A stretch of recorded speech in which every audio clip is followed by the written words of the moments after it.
You know what I don't miss at all? That horrendous week right before my period when I feel like crawling out of my skin, and my skin is full of zits, mind you. Yes, PMS hits me hard, but now it's easier to manage with Estro Control by Happy Mammoth. Estro Control contains science-backed herbal extracts that help support hormonal health, especially during PMS. The way it does this is super interesting. The ingredients help support the liver, where our hormones are processed, and oftentimes PMS symptoms are caused by hormonal fluctuations. Estro Control is also made specifically for women who are premenopausal, a time when, PMS can turn into a beast. I know this firsthand.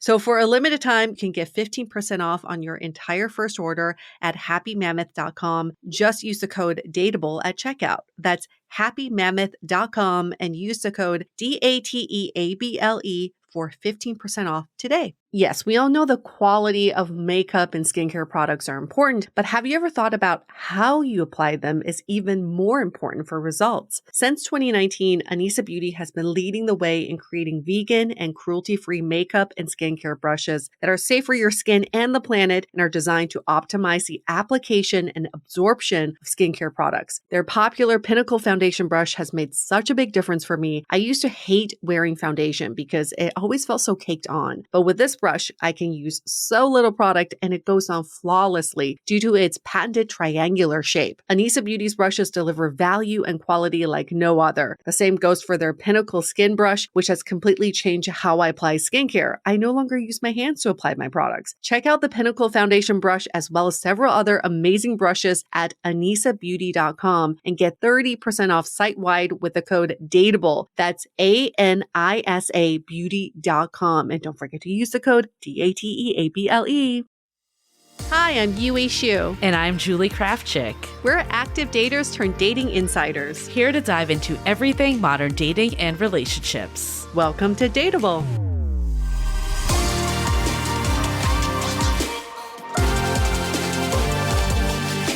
Hello, friends. Welcome back to another episode of Dateable. It's another one of those special episodes where Julie and I will dissect some traps of modern dating. We find these so fun to do because if you know what traps you're falling for, then you know they're a trap, then you know how to get out of them, or we'll show you how to get out of them. I don't know. I mean, because our book, we have the maze on it, right? For anyone that's seen the cover of our upcoming book that is really coming soon. We're like getting down to like 6 weeks out now, which is wild. But I always think of like, you know, those like little holes when you're in a maze that all of a sudden you just like fall down.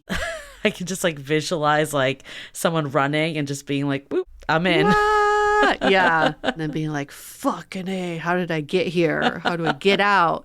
That is how I feel when I talk about these traps, because in all the traps that we've talked about, this is the last one we're focusing on. I definitely have fallen for all of them. And in hindsight, I realize how easily escapable they were if I knew I was falling for a trap. But at the time, I thought I was doing the right thing. Yeah, you're just like, this is how it works. This is how dating is. This is how our culture is. You don't actually think about how there is another way, that you don't have to do it that way. And that is kind of the problem we want to highlight in modern dating, is that we think we just need to survive it, when in fact, surviving these traps just means you're coping with them. You're accepting them. You're giving into them. When we can just rise out of modern dating, which is the premise of our book, is like, let's get out. Let's get out of this whole thing. This whole modern dating culture is a trap, and elevate ourselves out so we can find and create the love lives that we want. I think when we say that, though, I don't want people to be like, we're saying to not date. Because that definitely isn't it. It's not like, oh, stop dating, don't do any of this. It's looking at things differently. And, you know, I think Yue and I, well, I mean, obviously we reflected a lot about our personal journeys when writing this book, but then looking back at all the daters that we've encountered in our time at Dateable. And there were so many interviews that we did, or just discussions, even with people like in the Facebook group and like through Instagram, that you're just like, oh, they're viewing this differently. They're approaching this differently. that's the way. Like, you don't have to do it like the way that everyone else is doing it. We don't have to be like cogs in a machine, just going on the grind the way that everyone else is. We're shifting the conversation. Sometimes we get these questions or we talk to our friends and it's about something that's a trap. Instead of playing into it and giving advice around it, we just go, actually, that's not the point. Right. You know, like this whole texting thing is a major one. It's like, can you read this text? What do you think I should say back? Normally, if we are playing into the trap, we go, yep, we should say this and you should wait a few hours and you should send it this way, meticulously edit this text back. But now we're basically telling you all, let's shift the conversation. The goal is not to craft the best text back. The goal is for you to manage the anxiety you're feeling right now because you are trying to craft this text message. Recognize that it's a trap. And then how do you make sure that this doesn't happen again in your interactions with this person?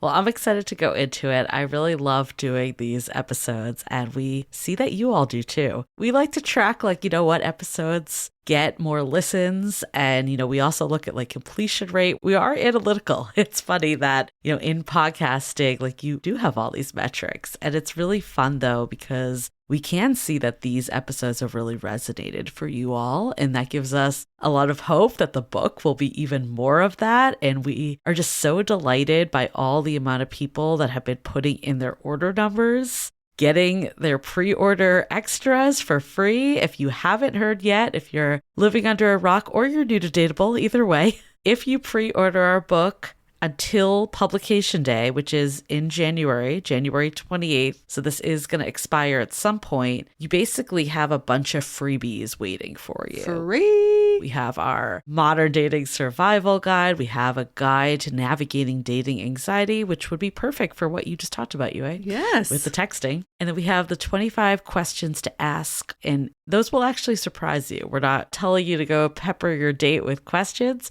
but we do get this a lot of like, how do I actually like ask the right things over time so I'm making like an informed decision? And we help you out in this guide. And I love this guide because I think it's really important to, have some of this information. And that's the beauty of these freebies is you get them now. I know so many of you are like, I have to wait till January for the book. So we thought, okay, what can we give to everybody right now that addresses what you may be going through so that when the book comes in January, it's just another great surprise for yourself. Yeah. And none of the information is repeated between the freebies and the book. So don't worry, you're not getting repetitive information.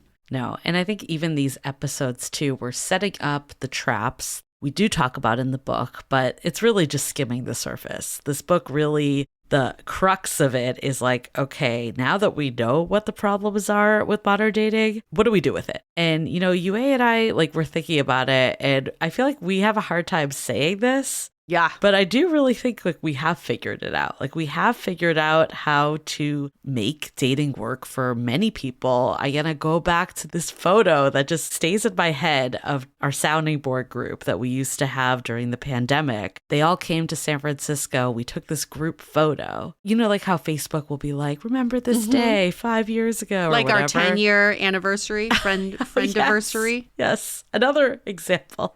I do love these though, because that's the point I'm trying to make is you could see how far you've come. Yeah. And looking at that photo, I was like, damn, everyone here was struggling with dating back then. Yeah. And now everyone in this photo, like 99% of the people here have met someone amazing. Or they're like happy at least with their dating life and viewing it totally different. Some are even on their second serious relationship. I consider that a win as well. It doesn't mean that you have to be in this forever relationship, but they've been successful, healthy relationships. What we like to say is, yes, everyone's trying to figure it out. We just found a way out. We figured a way out. It's just a way out of this modern dating system so that we don't have to play into the system that was not built for us to find love. Like this is the ultimate trap. I just think like clearly we all want you to find the right person for you, especially if that's what you're looking for. But I think a huge win, just the last time I was dating, I just wasn't dragged down by the anxiety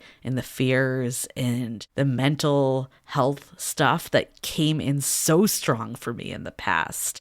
I was able to not take it nearly as personally and just had a lightness, I think, in the approach. And I don't think that's a surprise to the fact that I met someone during that time. Where in the past, when I was like frantically looking at my phone and, investing in all the wrong people, like things weren't working out the same way. So I do think like even that shift is so instrumental, if nothing else, just so you're happier on a day to day. Like dating wasn't like a slog to me. Yeah. So we encourage you all to look back every once in a while. It's not just dating. In life, we're always thinking about moving forward and looking into the future. But sometimes you have to know where you came from to understand where you're going. And part of that is I'm going to transition this back to the traps, because if you know what traps that you've fallen for, like I was talking about earlier, and you know which traps you no longer need to fall for, and you know that they're traps. And the last one we really want to talk about is this trap called relationship chicken. We've been mentioning this for a while, actually, on this podcast. And it's this idea that we try to avoid being in a relationship or trying to show our true feelings or to tell someone we even like them, yet we are looking for a relationship. So we're doing all the opposite things, trying to get the thing that we want. Yeah, like I like to think about it as like a game of chicken, where both people are trying to avoid being the one to surrender first. It's like, I don't want to be the one to show my cards. I don't want to DTR first. I don't want to tell you I like you. I don't want to send that text. But what is that doing for any of us, especially if both parties are doing it? That's when nothing happens. And that is, I think, why everyone's so frustrated with dating, because of relationship chicken in this trap that many daters, us at times as well, were falling into. So really excited to unpack this one today. So you talked about like the standstill, right? Like if you are falling for this trap, you end up not taking action and you end up not revealing more of yourself because you don't want to be vulnerable. So it goes against what dating could be like. Dating is all about unfolding, unraveling, and letting someone see the true you. But with relationship chicken, we keep building higher walls. And what is the point? So at the end of this game of chicken, what are you trying to do? Is to see who has the highest wall? Yeah. And I think like when we're all at a standstill and everyone's like, I don't want to be the one to reach out first. I don't want to be the one to initiate plans. I don't want to be the one to text. Then no one is making moves. Nope. And that's what we complain about. And also, it's like we want the depth of a relationship, but if we're not vulnerable in putting our hearts in the line and telling someone how we really feel, like we actually can never reach that. But then we are so starved for connection, but we're not willing to put ourselves out there for connection. So it's disconnection. That's what we're going to get. Yeah. We spend more energy trying to play this game of chicken in dating than spending that time being energized by connecting with someone. It is so confusing to like try to figure people out. Yeah. When we're basically getting bat signals nowadays because no one actually will be upfront with their feelings. And I think also it feels like there is no one out there that wants a relationship, even though everyone does. Like all the people we talk to are looking for that. But when you feel like all the people, like no one will commit, no one will do any of the actions required to get there, they're just hedging their bets, playing relationship chicken, but it feels like there's no one good out there. Right. So then nobody says what they actually want. Nobody says what they actually feel. So end of the day, we all just have these representatives speaking for us in a really inauthentic way, which is completely confusing to everybody around. And we just end up spending our energy on the wrong parts of dating. So we're excited to get into it today of why we do this, and then also how do we get out of it? Yeah. And what this actually means. But first step is awareness. And before we get into it, first of all, go to howtobedateable.com to pre-order that book, because like we said, this is really just skimming the surface. The idea here is that when the book launches, you already understand some of these concepts. So you're ready to take it to the next level. It's not like, for all the listeners here, it's not like, what's relationship chicken? You're like, okay, I get it. I can move in and now be like, how do I rise above it? How do I not do this? And before we get into it, let's take a quick break and hear from our sponsors. This holiday season, give the gift that truly keeps on giving, a lifetime membership to Rosetta Stone. It's the perfect gift for anyone looking to learn or improve their language skills. As the trusted expert for 30 years with millions of users and 25 languages offered, Rosetta Stone provides flexible learning so anyone can learn on the go with a mobile app or on their desktop, on their schedule. The lifetime membership has all 25 languages. That's lifetime access for a very special offer for our listeners. Don't put off learning that language. There's no better time than right now to get started. Today, Dateable listeners can get Rosetta Stone's lifetime membership for 50% off. Visit rosettastone.com/today. That's 50% off unlimited access to 25 language courses for the rest of your life. Redeem your 50% off at rosettastone.com/today. Today, for yourself or as a gift that keeps giving. It feels so great when you can get someone a gift they wouldn't necessarily get for themselves. It's like a little reminder that they're worth it. So for quality gifts at an affordable price, my go-to is Quince. There's something for everyone. And I truly think you can't go wrong with their cashmere line, including their iconic Mongolian cashmere sweaters, which start at just $50. I actually just got the short sleeve version in brown, and it looks so luxe paired with some white slacks and brown loafers. Hello, rich auntie vibes. And for whatever you're looking for, all Quince items are priced 50 to 80% less than similar brands. They can do this by partnering directly with top factories and cutting out the cost of the middleman, which passes the savings on to you. Gift luxury this holiday season without the luxury price tag. Go to quince.com/dateable for 365-day returns, plus free shipping on your order. That's QUINCE.com/dateable to get free shipping and 365-day returns. Quince.com/dateable. Okay, so why do we play chicken? Why do we do this in the first place? Because it's a fun game when you're a kid. We do this because I think it's way easier to play a game than it is to actually open ourselves up. Mm-hmm. It is the easier choice, right? You're distracted by trying to guess what the other person's next move is when the alternative is to reveal who you are. Yeah. I also think it is compounded from bad dating advice from a long time ago, the playing it cool. We've been told, especially as hetero women, to play it cool. I think men too, I'd say pretty much across the board. You don't want to come off as too eager or too excited or too interested, that it's been told that it's a turnoff. Or too needy, all the too muches. Mm-hmm. And we've been told that, like people want to have the chase and the games and all of that. I think that is not actually what people that want a relationship want. Mm-hmm. But that's how we think we go about getting one. It's just a confusing time. It's a very confusing time. Just like TikTok trends, dating advice changes every few weeks. And I think for a while it was like, tell people that you want to be in a relationship. And then for a long time, it was like, don't tell people you want to be in a relationship, like how to lose a guy in 10 days. You're going to scare someone away. And then now we're back to, let's put your intentions out there, put it on your dating profiles. I think there's a lot of push and pull, and we're just all very confused about what we're supposed to state when we get out there. Like, do we just outright say if we want a relationship, do we just say it? So I think though it goes deeper than just like saying it, because I think a lot of people have no problem saying on their profile, like, I want a relationship. But the second they meet someone of interest, now the stakes are higher. Mm-hmm. And it feels like, okay, well, I kind of need to like navigate this. And then I think unconsciously, even some of this stuff that has been ingrained in us for years. So we've been told like, oh, if you send the text, you come off as like, thirsty and desperate, and like that isn't actually the case, but like that's been so ingrained in us, so subconsciously like we think this. Like I remember like a guy friend of mine, like I went on this really great date and I was talking to my guy friend and he was married, and he was just like, so you're gonna reach out and tell him like how great a time you had? And I'm like, why would I ever do that? Whoa. Because I thought like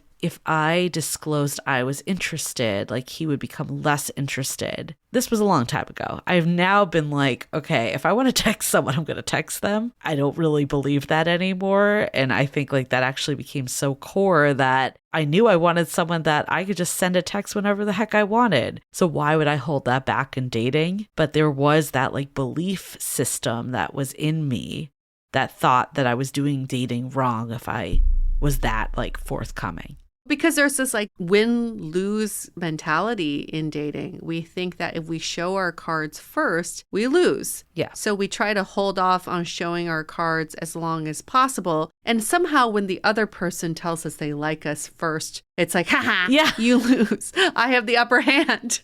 Like, why are you trying to win in this game? Like, is this even a game? I don't understand. But that is how we logically explain what's going on. It's such a weird state because I mean, eventually I do think you can come out of this. Like, this is probably like maybe the most surface reason that we do relationship chicken. Mm-hmm. And with time, it's like, I remember talking to a friend and her kind of telling me about all these like antics she was doing to pull back. And I remember my reaction to her was like, I don't think you want a relationship. Yeah. Because you wouldn't be doing this. But she didn't see it that way at all. She saw it as like this would get her the relationship.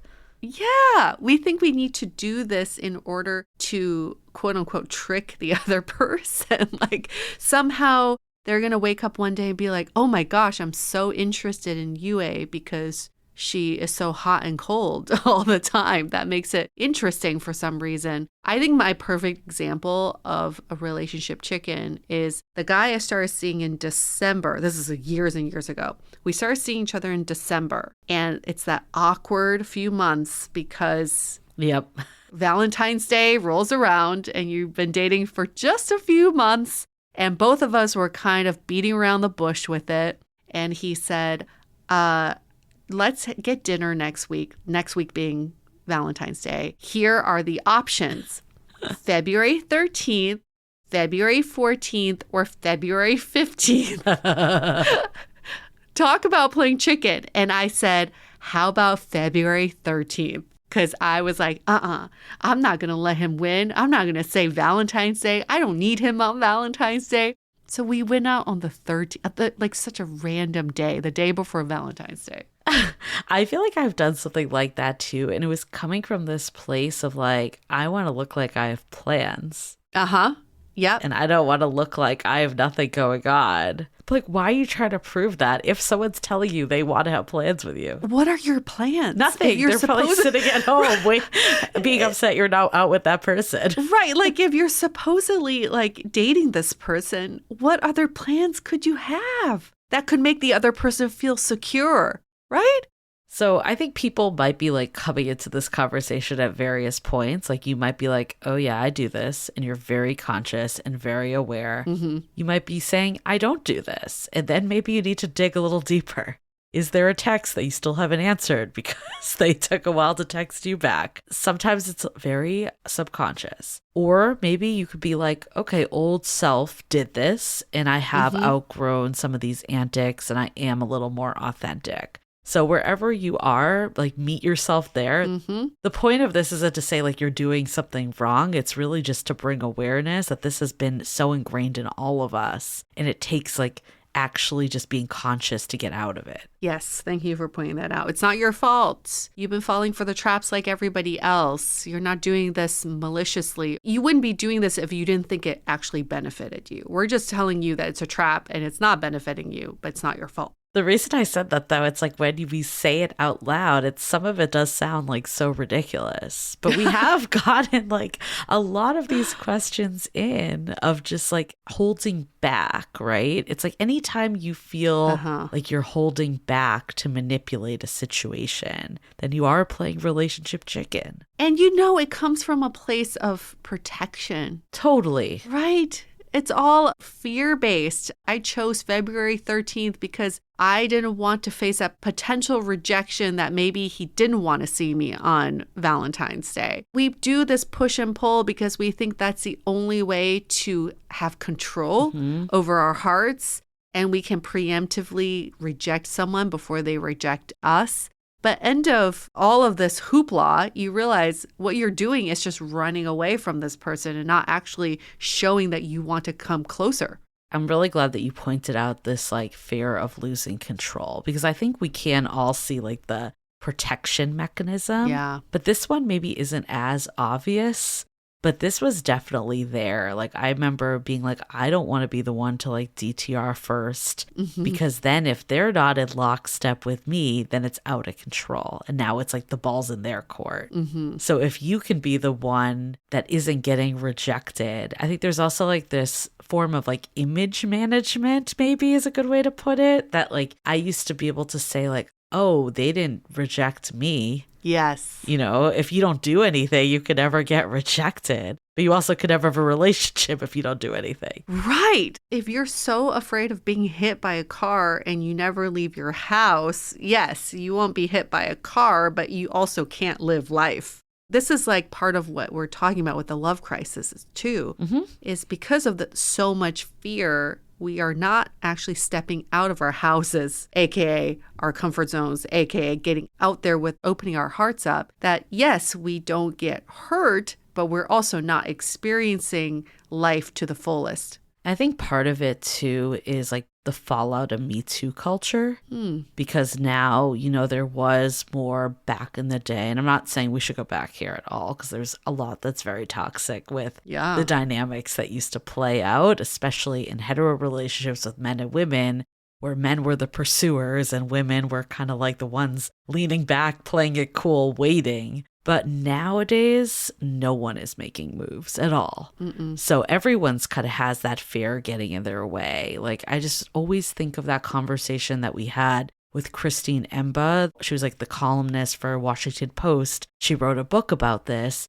And she was saying like how, you know, like she would talk to guys about like approaching women. They'd be like, I would never, especially in the workplace. Is they're like, now I could be a sexual harasser. And there's just so much like tied into it now of like, I'm going to take a more passive approach to dating. Like, we've talked about this before, the stories where someone's like in a bar and instead of just going up to them, they'll like find them on a dating app after. All the time. We are shrinking ourselves more and more. I think that could be like the biggest danger of all, is that we're taking up less space. We're shrinking ourselves. We're not putting our needs at the forefront in order to get into a relationship. If we're looking at it that way, I hope it makes a lot of sense now. I hope it's abundantly clear to you all now why this is such a dangerous trap and we must get out of it. And I think it's our dating culture again. We're like, this is where the change needs to start in the dating culture. I will just always go back to this example, but when we talked to your friend Sonica, when she was talking about what she calls the lowest common denominator. Basically, like, she is going to succumb to the worst dating behavior because that's the norm. And because other people ghost, now she'll ghost. If other people take 5 days to respond back to a text, she'll take 6 days. And that's like this, it's again, this one upping of who could do the least. One downing. Or one downing is a better way to put it. That you never like are the one to be doing more, so you can't be rejected, right? You can always say, I didn't actually put myself out there. That's like the safety card. And I just think in this world, like, that isn't a good dating environment for anyone. Like, she was talking about how when on dating apps, like, if someone give her 10%, she would give them 9%. Like, why is that worth even giving any percent to? Yeah, exactly. It's a good question. But like you said, it's easier to see this when you're not in the situation. Totally. And when we put it in this light, it makes a lot of sense. This is a trap. But once you're in it, we totally get it. Your pride, your heart, your emotions, childhood trauma, everything is on the line here. So that's why we get back into our old patterns of behavior, because we know that's always what's gotten us the protection that we needed. But there is a way out, right, Julie? There's a way out. We have a solution. There is. I do want to point out, though, she was aware that she was doing it. She was fully aware. That was That's like true. The best part of it, was that she's like, I'm doing this because that's like what I've been molded to do. There's a lot here, clearly, to unpack. There's a lot of reasons why we do what we do. And yes, a lot of this is coming, though, even if we are aware, it's still coming from the deeper pains associated with relationships. I think maybe actually a reason why this is showing up in dating culture. It's like when you've had all these situations that never turn into more, or you've had all these heartbreaks, or you've had promising dates just peter out, of course you're going to feel like you want to protect yourself more and more. I think the downside, though, is if we go into protection mode, that really doesn't allow us to like open up and give to a relationship. Mm-hmm. In a relationship, it is all about vulnerability. So if we can't do that in dating, then like we're never going to see that relationship. That's right. We're going to get into all of it. But before we do, let's take a minute to hear from our sponsors. The holiday season is right around the corner, and I know the perfect gift that I will most definitely be giving this year. Osea's limited edition Super Glow Body Set. It includes 3 of Osea's best-selling body care products at an incredible value,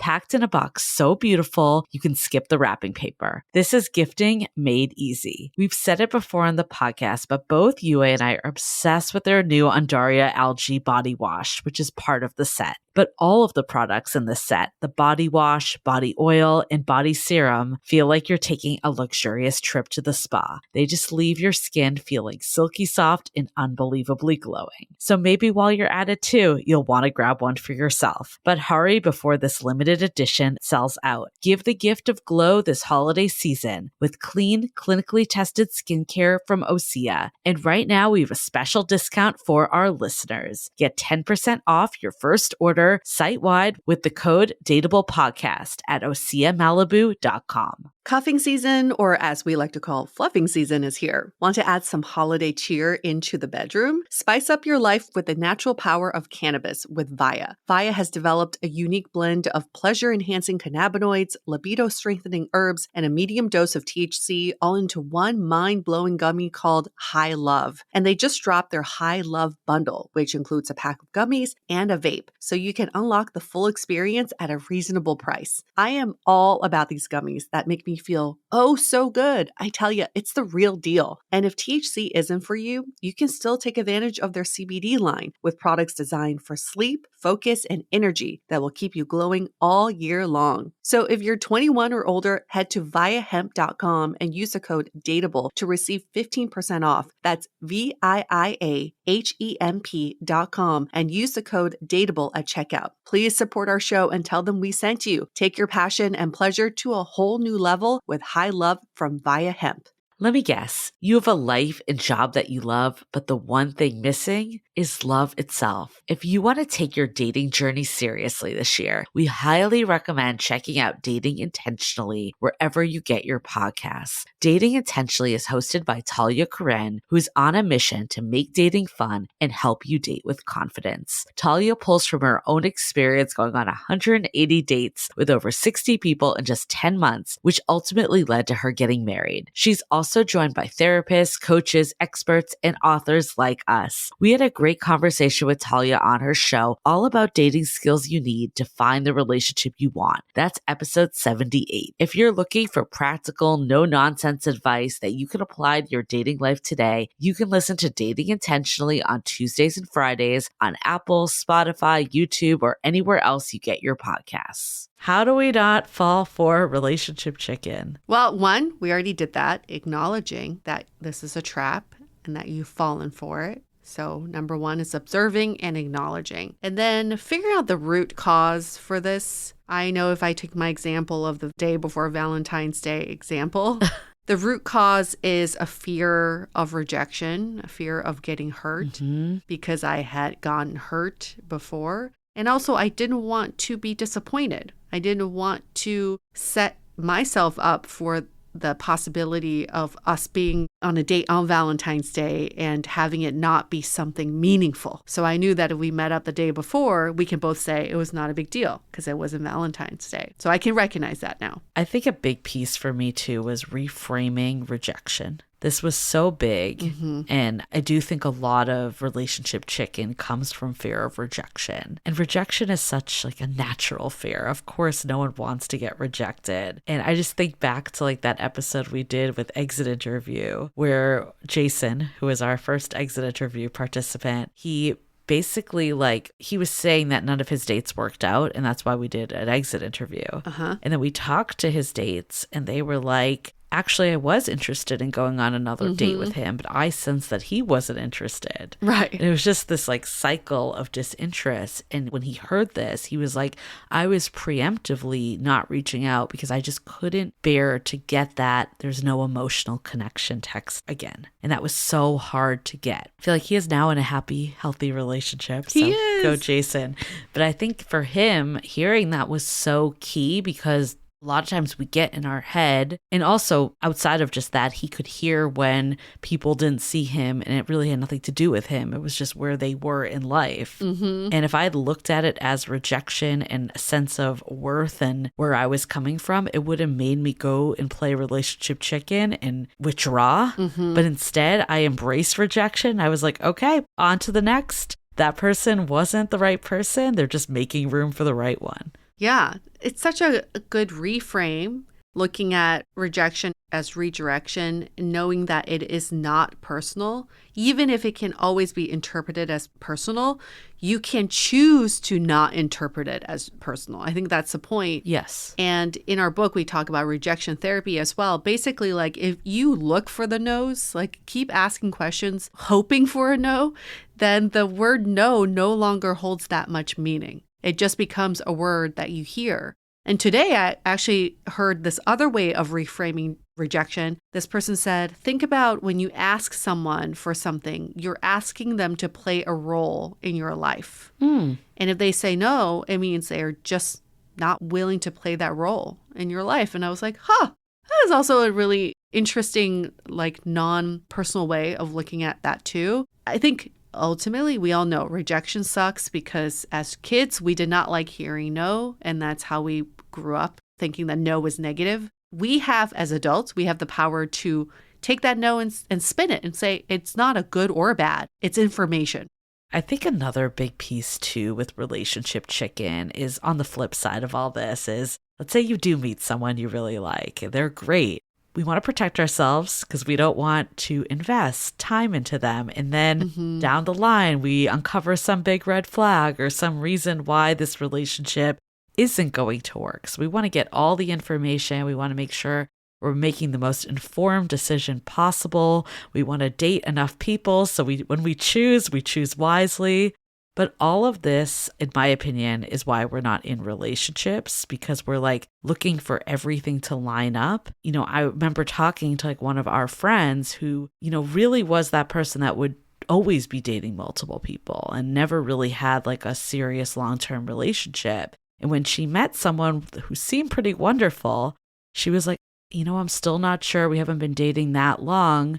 And I was like, why don't you just try it for a month? Yes. Why don't you just try to really get deep and go there with him? And like, you know, because I think if you're seeing him and then 5 other people, you're just spreading yourself too thin and you'll never actually know if it could work with this person. But if you are like, okay, for 1 month, I'm just going to give it my all with this person. And I'm going to have day dates with them. And I'm going to spend weekends together. And I'm going to really ramp up our time getting to know each other and ask more personal questions and all the things that you would do when you're headed towards a relationship. At the end of the month, if you're like, this really isn't working, you can assess and like there'll be more people in the dating pool. Like I think we feel like once we commit, it's forever. But part of it is just seeing if someone's right. But if we never like let someone reveal if they're right, we just like stay in this endless loop. I think in that example, it's also important to recognize if you are hesitant to be with someone because they're showing you signs of wanting to be in a relationship. Right. If you are so used to the toxic behavior of relationship chicken that when someone's actually consistently trying to show you they are interested in being with you, for a lot of us, that scares us away, or that we think that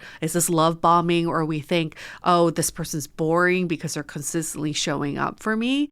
You also have to observe that too. It's not just about your behavior, but how you interpret other people's behavior. And that 30-day kind of trial for anything is, if you just say nothing from my past applies to the 30 days, I'm actually just going to do everything opposite of what I've done in the past. You don't have to do this forever. It's easier for you to take that in 30-day increments, because then you can say, okay, none of the rules apply. I'm just going to try this relationship. I know it sounds wild, but it's only for 30 days. And then, it doesn't sound as daunting. Well, I think that's a big part of it. I'm thinking about back to like your experience too, like in your new relationship after the big breakup. Mm-hmm.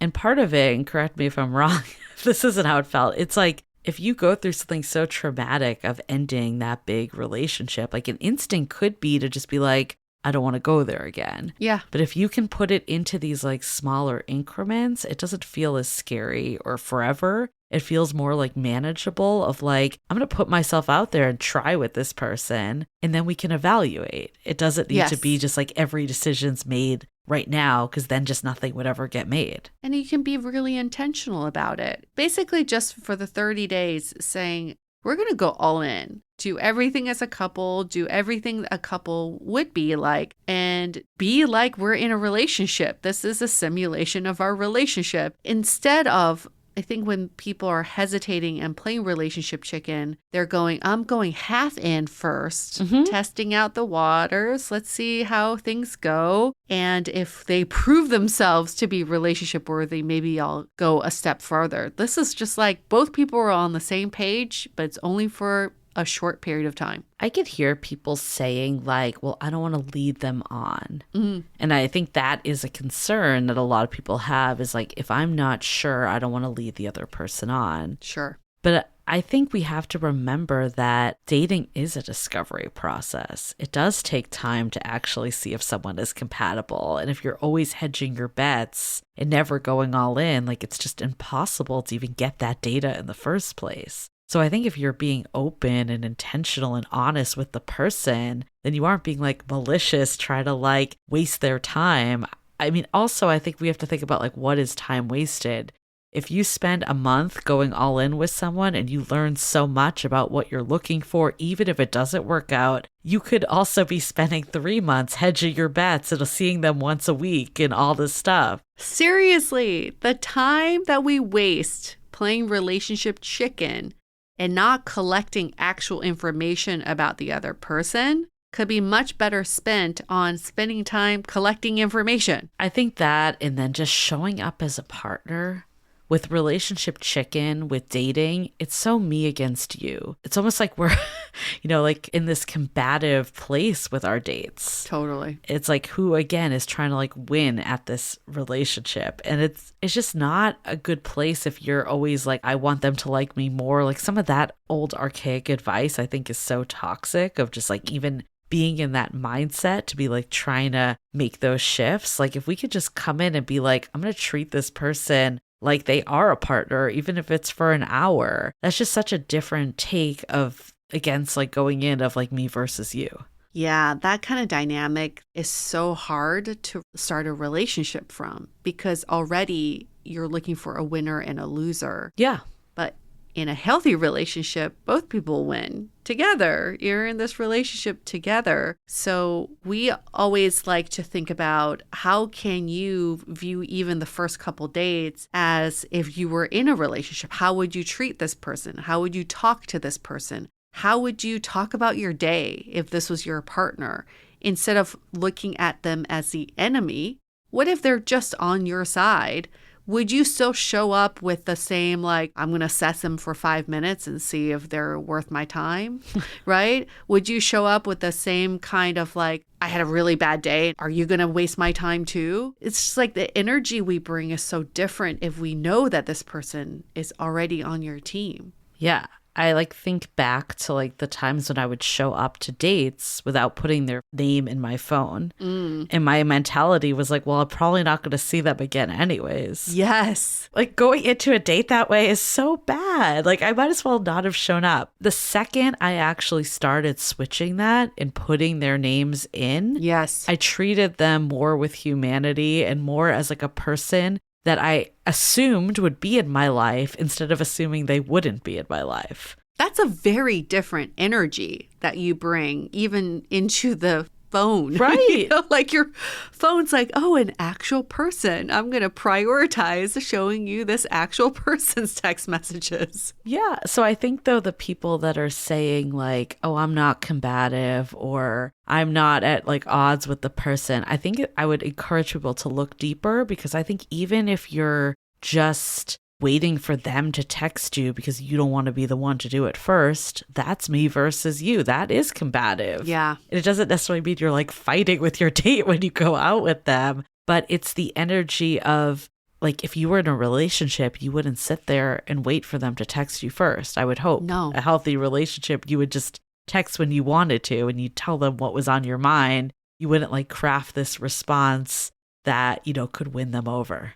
Even if, let's say, thinking about in a relationship context may be a little scary or too far out there, pair back to a friendship. Yeah. Yeah. Just think about, how would I treat this person if they are an actual friend? Right. Would you still show up in the same combative, like, is there a winner and loser in a friendship? You would never not put your friend's name into your phone. Ever. No. Unless they were really annoying. But then they wouldn't be should be your friend. You would never be like, well, I might not hang with them again, so I'm not going to put them in. That would never happen, ever. And I know I could hear people saying too, like, but friendship, like, you know, you can have multiple friends, or you're not like going on like 5 friend hangs a week. Like, you know, with dating, it's just you have so many people and you need to whittle it down. But I do think this whole mentality of just never giving anyone a real chance is why we keep being in this cycle of just going on more and more and more, instead of actually looking at like what's in front of us and what could develop from that. Yeah, it's like we think by playing relationship chicken, we can win with the way we set up the dynamic, like I have the upper hand. But the time wasted on creating that dynamic, you could be spending that time with someone who is actually in a healthy dynamic with you, a relationship focused dynamic. An example I can think of, I'm so proud of this,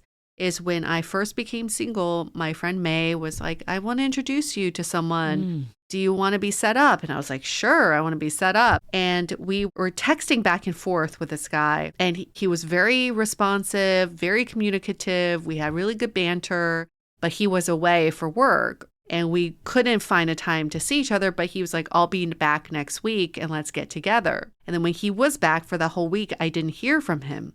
So I reached out and asked, are you okay, first of all, but can you hang out this weekend? And he said, yeah, either Friday or Saturday will work. Well, the weekend rolls by, nothing from him. I think the old me would have been sad and said, okay, well, he's winning and I'm going to prove that I'm better than this, or I'm going to do something to win him over. Instead, I actually texted him and said, I would even expect my friends to show up for me consistently and to consistently communicate with me. And I'm not getting that from you. So I wish you the best of luck. Yeah. Basically, I was like, you can't keep doing this. And the old me may have been dragged along this whole time. But the new me was like, I want to show you what I expect in a relationship. And even in just a texting stage, you can't prove that to me. Right. I no longer want to pursue this. Well, I think once you can recognize the trap of relationship chicken, you don't want to play it anymore. And you don't want to be with people that are playing it. And that's why I'm so excited that we're just skimming the surface here and that we have, you know, a whole book that's going to go into, okay, now that you know these traps, how the heck do we get out? And it's a simple framework. We believe that anyone can do it. Yeah. It's actually like maybe easier than playing relationship chicken. Yeah. You just have to like rethink of how you're, you know, prioritizing and expending energy. So we're really excited that we're getting to publication date. It's coming soon. So buy yourself that holiday gift. Treat yourself. I know you probably checked everybody else off your gifting list. Have you bought anything for yourself? This is the ultimate gift. Yes, it is. Fabulous. That was the last trap we want to highlight, relationship chicken. Use it freely. We want this word to spread. Yes. It's such a good name for it that Julie came up with. Thank you. And you can pre-order the book, howtobedateable.com. You can go to our website, dateablepodcast.com, if you want to find information outside the book. You can also follow us on Instagram at Dateable Podcast. That's where we're most active, and you can DM us there too. We are very responsive, but if you have to find us on TikTok, you can also at Dateable Podcast. That's like our secret don't make account. fun of our following. It's like such a joke at this point. We're trying to publish more. We're a little lacking there. Yes, It might keyword be is trying. an afterthought right this minute, Yes. but one day. And on that, if you feel compelled, like if something moved you in this episode, why don't you give us a rating and review in Apple Podcast, 5 stars, and in the body of your review, you can tell us what moved you, what inspired you, what is a new thought you may have. We like hearing those. And maybe a question you may have. You can ask that in the body of the review as well. Okay, we're going to wrap up this episode. Stay dateable.